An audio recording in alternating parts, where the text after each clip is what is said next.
নমস্কার, কেমন আছো সবাই? আরও একটা নতুন ভিডিওতে তোমাদের সবাইকে ওয়েলকাম ব্যাক। আশা করছি সবাই অনেক বেশি ভালো আছো। আর আরও একবার বলছি, শীতের দিনে সবাই খুব সাবধানে থাকো যেন ঠান্ডা লেগে না যায়। তো আজকে সকাল সকাল ব্লগটা আমি শুরু করে দিয়েছি।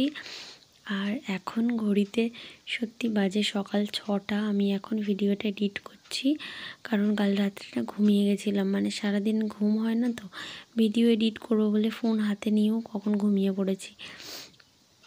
তো এখন এই কিছুদিন হলো দেখছি ভোরবেলা করে ঘুম থেকে উঠে যাচ্ছে। তো ওকে খাইয়ে টাইয়ে দিয়ে এবার ভাবলাম যে এবার যদি ঘুমিয়ে পড়ি আর ভিডিওটা এডিট করা হবে না। তো এখন ভিডিও এডিট করতে বসেছি। আর তোমাদেরকে আজকে একটা খুব গুরুত্বপূর্ণ কথা তোমাদেরকে শেয়ার করব, সোনার ব্যাপারে, ছোট্ট সোনার ব্যাপারে। তোমরা অবশ্যই পুরো ভিডিওটা দেখো, কেউ স্কিপ করো না। আর অবশ্যই লাস্টে গিয়ে একটা কমেন্ট করো। তো দেখো, বিছানা গোছানোটা তো আমার কাজ, সেটা সবাই জানো।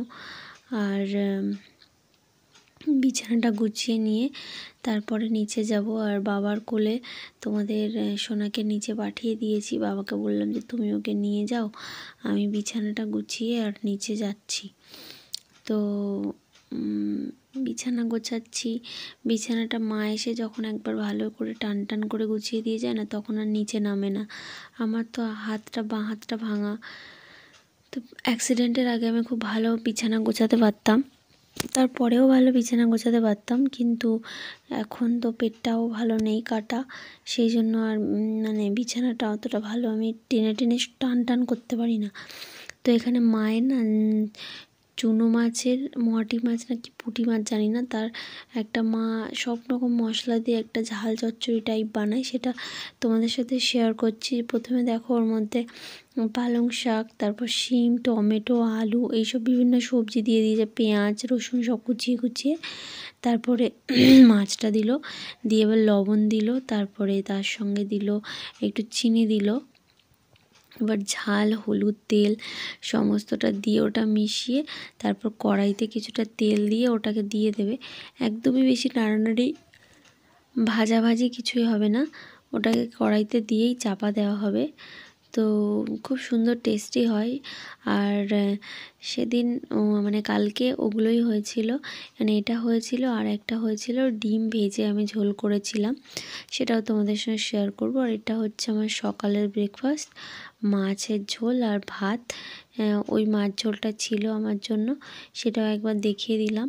মানে তোমাদের দাদা নিয়ে গেছে ডিম, আমার জন্য ডিম ছিল। আর মাছটা কাল রাত্রের, মানে ওর জন্য ছিল, ও খায়নি। তো মা বললো যে তুই ওটা খেয়ে নিবি।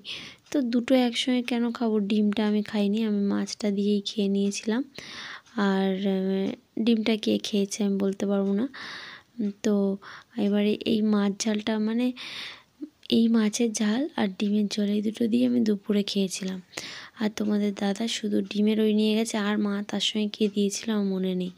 আর একজন এই যে দেখো, কোলের মধ্যে থাকতে পছন্দ করছে আজকাল। আর এটা হচ্ছে মায়ের, মানে ঘরের হাঁসের ডিম। মায়ের অনেকগুলো হাঁস আছে, তার মধ্যে ওই যে ডিম পেড়েছে। আর একজন দেখো, মানে রোদ বলে ওইদিকে তাকাতে পারছে না, এবার দেখো কুটকুট করে তাকাবে ফোনের দিকে। এবারে চলো একটু ওর ব্যাপারটা নিয়ে কথা বলি তোমাদের সঙ্গে। তোমরা যারা যারা আমার দিদি নাম্বার 1-এর এপিসোডটা দেখেছো, তারা জানবে যে ছোটোবেলাতে আমার কি প্রবলেম ছিল না ছিল। তো এই অসুখটা অনেকেরই থাকে, যেটাকে বলে তড়কা, যেটা জ্বর হলে হয় বাচ্চাদের। তো সেটা ছোটোবেলায় আমার ছিল। বাবা দিদি নাম্বার 1-এর শোতে গিয়ে বলেছিল সবার সামনে যে ওর একটা অসুখ হতো, ওর জ্বর এলে ওর চোখটা দাঁড়িয়ে যেত, ওর মা আর আমি সারা রাত জেগে বসে থাকতাম। তো ওটাই হচ্ছে চিন্তার কারণ, মানে ছোটোবেলাতে ওটা যেহেতু আমার ছিল, তো সেই জন্য আমি একটু পড়াশুনো করেছি। মানে কি বলো তো, কিচ্ছু না থাকে ইউটিউবটা তো আছে, ইউটিউবটা কিন্তু অনেক ভালো, অনেকটাই উপকার পাওয়া যায় ওখান থেকে। আমি ও আসার আগের থেকে মানে অনেক কিছু আমি ওখানে পড়াশুনো করেছি, অনেক কিছু আমি শিখেছি। প্রথমে ও আসার প্রসেস, সেটা নিয়ে চিন্তায় থাকতাম, সেটা নিয়ে ভালো করে পড়াশুনো করেছিলাম যাতে ভয় না পাই। তারপরও আসার পরে ওর ঠান্ডা লাগা, এটা ওটা সেটা।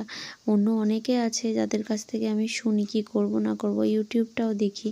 তো সেরকম এই সাবজেক্টটা নিয়েও আমি ইউটিউবে একটু পড়াশুনো করেছি। তো যেহেতু আমার ছিল, মানে বংশে কারোর থাকলেই হওয়ার চান্স থাকে তোমার 60-70%, আর ওর মায়ের ছিল মানে ওর তো 90% চান্স যে হবেই। তো আমি সেই মতো ডাক্তারের কাছে জিজ্ঞেস করেছিলাম, ডাক্তারও সেই একই কথা বলেছে। তো এবার আমার গোবিন্দ ভরসা, মা তো বলছে যে হবে না, সবাই বলে যে হবে না, তুই ভয় পাস না। কিন্তু আমি তো মা, আমার তো মনের মধ্যে একটা খারাপ চিন্তা, দেখবে যে যাকে বেশি ভালোবাসে তার যদি কোনো প্রবলেম হয়, সবথেকে খারাপ চিন্তাটা কিন্তু তার মনেই আসে যে কী হবে। লোকে বলে যে খারাপ চিন্তা করিস না, খারাপ চিন্তা না করলেও খারাপ চিন্তা চলে আসে। এবার আমি প্রত্যেকটা ভিডিওতে দেখেছি যে ওর কোনো মানে মানে প্রবলেম হলেও ওটা ঠিক হয়ে যাবে, হাসপাতালে নিয়ে যাও বা ঘরে থাকলেও কিছু টাইমের মধ্যে ঠিক হয়ে যাবে। কিন্তু আমি নিজের চোখে ওটা দেখব কী করে, আমার কাছে হচ্ছে ওটাই কথা।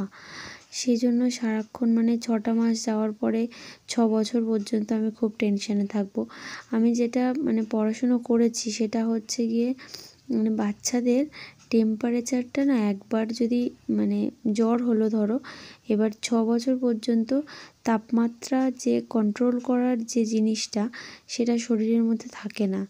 যেটা তাপমাত্রাটাকে কন্ট্রোল করে, সেই মেশিনটা, সেই যন্ত্রটা, মানে শরীরের মধ্যে যন্ত্রর কথা বলছি, কিডনি লিভার এগুলো যেরকম একটা একটা যন্ত্র পার্টস, সেটা তৈরি হয় 6 মাস পরে, যে যখন মানে তাপমাত্রাটা ধীরে ধীরে বাড়বে বা কন্ট্রোল করবে শরীরে। কিন্তু বাচ্চাদের ক্ষেত্রে সেটা থাকে না। ওদের যদি জ্বর আসে না, ওদের তাপমাত্রাটা কখন যে স্পিডে চলে যাবে মানে বেড়ে যাবে সেটা বোঝা যায় না। আর তখনই হয়ে যায় সমস্যাটা যে এই জ্বরটা এমন, এটাতে জ্বর যদি বেড়েছে তাহলেই ওই রকম হবে। মানে কত কী যে হবে সেসব কথা আমি মুখে বলতে চাই না। অনেক কিছু পরিবর্তন হবে, মানে চোখ দাঁড়িয়ে যাবে, কত কিছু হবে, আমি সেগুলো বলতে চাই না। তো সেগুলো আমি সঙ্গে সঙ্গে আমি কিভাবে মানে জিনিসটা থেকে কিভাবে বেরোবো, আমি তো চিল্লাবো না কি করব, এই সেই মানে আর বলে কাজ নেই। তো সেই মতো আমি ডাক্তারের সঙ্গে কথা বলেছিলাম। ডাক্তার প্রথমে একটা ওষুধ দিয়েছিল, বলেছিল যে এটা এনে রাখবে আর জ্বরটা ওকে বাড়তে দেবে না, গা মোছাবে সব সময়, আর করবে ওই জ্বরের ওষুধ দিয়ে দেবে জ্বর এলে সঙ্গে সঙ্গে, আর সারাক্ষণ গা মোছাতে হবে। এটা এখন না, 6 মাসের পর থেকে বলেছে। আর আমি আর ওষুধ দিতে, আমি বললাম যে ওরকম একটা পরিস্থিতি তৈরি হলে ওষুধ ও খাবে কীভাবে, ওষুধ তো খেতে পারবে না তখন। ওই জন্য একটা স্প্রে দিয়েছে, ওটা ঘরে রাখতে বলেছে সবসময়, 6 মাস হয়ে গেলে ওটা আমি এনে রাখবো ঘরে। প্রবলেম হলে ওই স্প্রেটা দিয়ে আমি সাথে সাথেই নিয়ে চলে যাব হসপিটালে। আপাতত আমার এটাই মনস্থির করা আছে। এবার অনেকে বলতে পারো, দিদি কিছু হয়নি, তুমি কেন আগের থেকে এইসব প্ল্যানিং করছো? ওই যে বললাম, মনের মধ্যে একটা ভয় সারাক্ষণ কাজ করে, ওর কিছু না হোক সেটাই তো চাই, তাই না? তো সেই জন্য সেই সমস্ত এইটুকু প্রিপারেশান ওর জন্য নিয়ে রেখেছি। আর ভালো রাখার চেষ্টা করব আমার শেষ পর্যন্ত। আর তোমরাও সবাই প্রার্থনা করো যেন ওর ওটা না হয়, তাহলে তো খুবই ভালো কথা।